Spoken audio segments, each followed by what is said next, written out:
This is the famous Bosphorus Bridge behind me.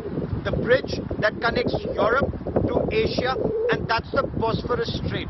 Now this place usually is crowded. It's packed with tourists from Europe, Asia, and perhaps across the world. But right now, it's not just the sky that's overcast. People here are depressed. After all, more than 37,000 people have lost their lives in this devastating earthquake. But while there is gloom, while there's despair, there are also stories of hope. Like the 77-year-old man who was rescued after being buried for more than 212 hours in the rubble. It's the army that had a special team, and several such teams have been deployed across the southern and central part of Turkey. They successfully rescued him. He's again been taken to hospital. But there's also another apprehension.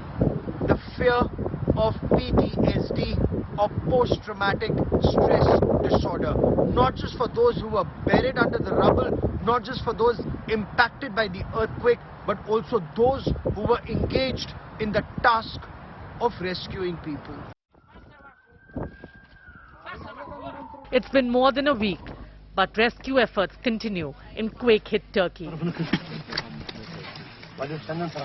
From under the rubble in Adıyaman, a 77-year-old woman was rescued 212 hours after a 7.8 magnitude earthquake struck Turkey and Syria. Fatma Gungor had been under the wreckage when the rescue team pulled her out. This 42-year-old woman was rescued 222 hours after being buried in the rubble of a building that collapsed in a devastating earthquake in Kahramanmaraş. After 203 hours, this woman was rescued from the rubble of a building in the southern Turkish city of Hatay.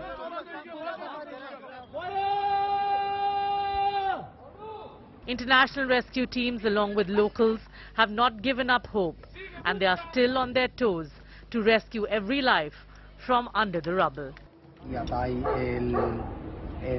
We arrived here in Hatay on Saturday, and since then we have not stopped seeing how there are people who are being rescued alive every day. So we think there's still a chance there are people below the rubble, and we should keep looking.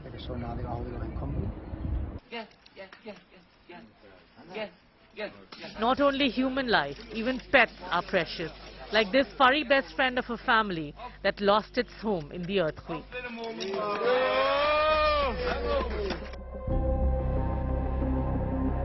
The combined death toll in Turkey and Syria has crossed 41,000. UN authorities have said the focus of the aid effort has now shifted to helping people struggling without shelter or enough food in the bitter cold. But rescuers are still pulling survivors out more than a week after the quake hit. Bureau Report, India Today. For rescue workers, it wasn't just a race against time. It was also an effort to keep the morale of those buried under the rubble high. And how did they do that? By constantly being in touch with them, by constantly communicating with them, speaking to them. In one such instance, firefighters in Hatay province, they spotted a man, a 65-year-old Syrian man, buried in the rubble. Piece by piece, they removed pieces of concrete, but they were in touch with him constantly. They kept boosting his morale, saying, "Don't worry, we see you, we spot you, talk to us, don't be scared, we will bring you out alive."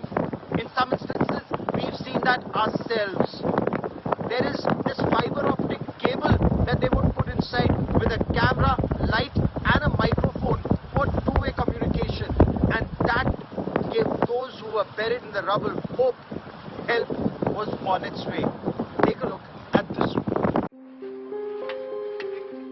Nasser al-Waka sat crying for his wife and dead children, cradling baby clothes to his face. Rescue team has been able to pull out 2 of his children from under the debris. Another one too has survived, but Waka continues to wail.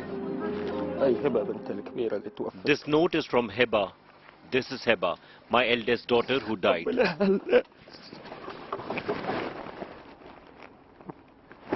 صارت الساعة تقريبا شيء 4:10. It was around 4:10 a.m. The house shook. We are used to air strikes. We are used to rockets, to barrel bombs. This is normal to us. But an earthquake, it's a God's act. This is the first time this happens with us. هذا أمر الله، أول مرة يصير عندنا يعني أول نشوف. Syria has been embroiled in civil war since 2011. This decade-long conflict has pushed many Syrians to seek refuge in different countries. Next-door neighbor Turkey has the most number of Syrian refugees. The 6th February earthquake hit the conflict zone of Syria and South Turkey the hardest. I'm not sleeping at night, trying to provide for my kids. When the car shows up, 1,000 people in need rush to it. What would then be left for us? Should you stay with your kids to watch them, or you go to bring them back food? The situation is really bad. The conflict politics is obstructing aid to quake-hit regions. On Thursday, an aid convoy from Syria's Kurdish-led region to earthquake-hit areas of the northwest was turned back.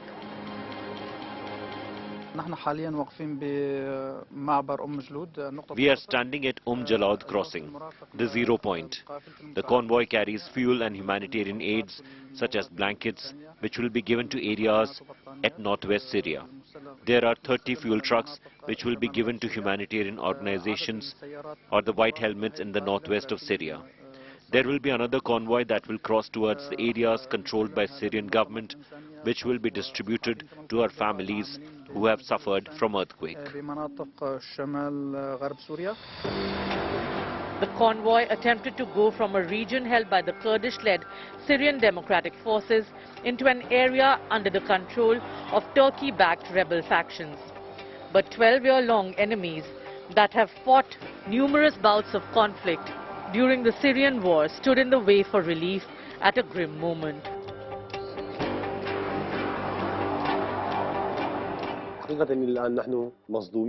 We are actually shocked. It is astounding to us. Has delivering aid to people become a political issue? Or a crisis that we can't solve? Are we waiting for the sky to rain aid on us? We are Syrians, and we have announced that our territories and the whole area in northeast Syria is open for the entry of aid from any party whatsoever. The Imam at the first Friday prayer since the tremors caused massive destruction couldn't hold his tears back. On ground, Syrian volunteer organizations, White Helmets, busy in rescue and relief, are angry with the UN.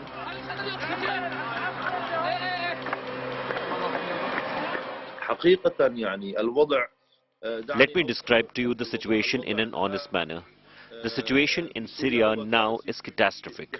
If we want to talk about the role of UN, we can say it's catastrophic. The UN should now apologize to the Syrian people for the lack of help it provided and for disappointing the Syrian people and for siding with the criminal in Syria and for leaving the people without food and shelter.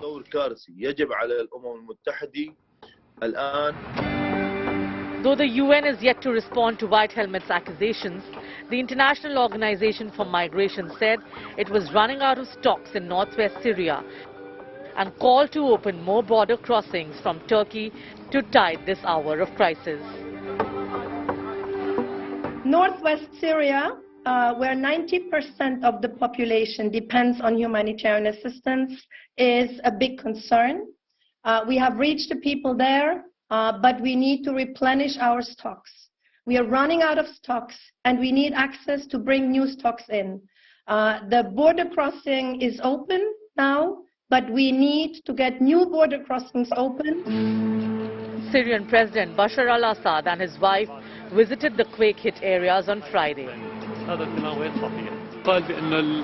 They say that the West gave priority to politics over the humanitarian situation.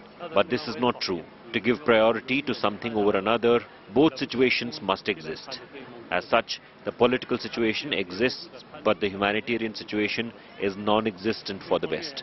The politicization of the situation is a normal thing, but the human feeling does not exist, neither now nor in the past. For 600 years, the Western occupation is based on the killing and looting of people. But those working on ground since the first hours of the earthquake to rescue and help people are the reason that 5-year-old Ahmed today is the sole survivor of his family. They are the reason for Jama Biazid to find his year-and-a-half-old toddler amid chaos. Beyond the politics, conflict and complaints of lack of infrastructure and facilities, these rescue workers are working hard to save life from rubble. They are the Syrian heroes in this moment of crisis. Bureau Report, India Today. Be it a 65-year-old man, a 2-year-old child, or this 13-year-old teenager rescued in Hatay, each story is that of sheer grit, determination, and the will to survive against all odds. According to emergency rescue workers, this 13-year-old teenager was actually smiling when health workers reached him. And they asked him, he had no hope, he had no food, no water, but what made him go on? He said he knew he would be taken out, he would survive because he has something to look forward to. We tell you more in this report.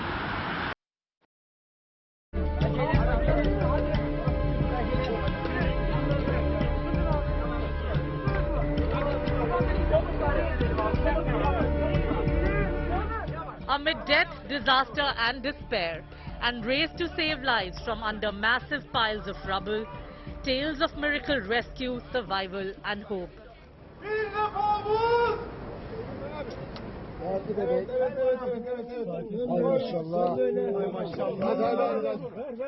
A 2-month-old baby was rescued from under the rubble in Turkey's Hatay on Saturday. The toddler remained buried under the massive chunks of concrete for 128 hours after the killer quake. After desperate search for survivors, rescue workers traced the baby and painstakingly brought the child out alive.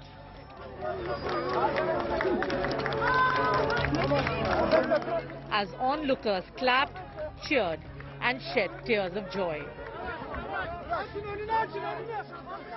Over life triumphing over death, the baby was immediately taken to the hospital for medical checks. Geleceksin yanıma. Geleceksin yanıma. Gel.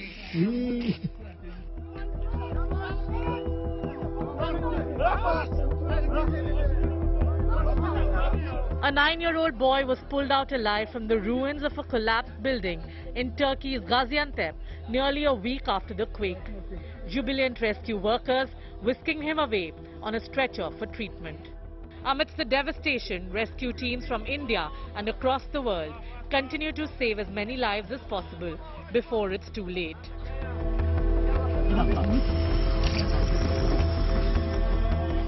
Earlier, a 19-year-old woman was rescued after spending over 120 hours under the rubble in Kahramanmaras. The woman was heard shouting, "I'm alive," when search teams managed to locate her. She was surrounded by rescuers before being taken to hospital on a stretcher.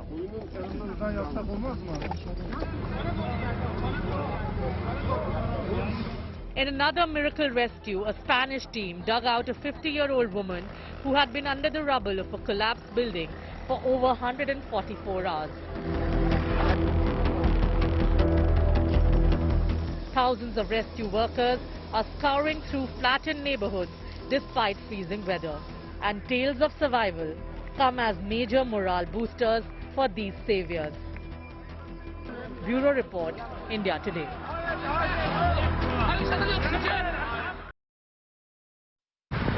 More than 37,000 people have so far lost their lives, and as rescue workers continue with the task, this race against time to be able to rescue people on the 9th and the 10th day, each person rescued actually spurs the entire community to continue to fight on against all odds. That is all we have for you on this special broadcast from Istanbul in Turkey. Many thanks for watching. News and updates continue on India Today.